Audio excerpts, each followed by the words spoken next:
Understanding sap oozing, a guide to natural phenomena in English. Hello, dear viewers.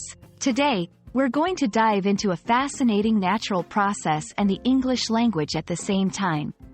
Have you ever heard the phrase, sap oozing? It paints quite a picture, doesn't it? But what does it actually mean? By the end of this video, you'll not only understand this phrase but also be able to use it in your conversations. Let's get started. Before we understand what sap oozing means, we need to know what sap is. In simple terms, sap is a fluid that circulates within a plant.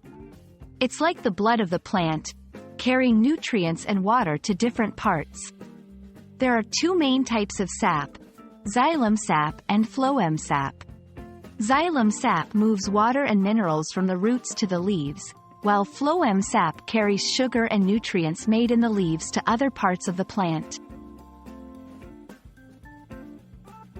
Now, let's look at the word oozing.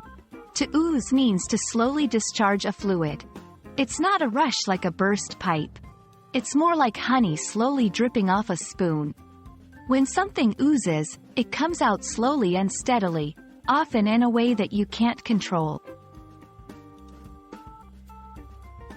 Putting it all together, sap oozing refers to the process where sap slowly comes out of a plant. This can happen for various reasons. Sometimes, it's natural, like when a tree is healing a wound. Other times, it could be due to an insect bite or a disease.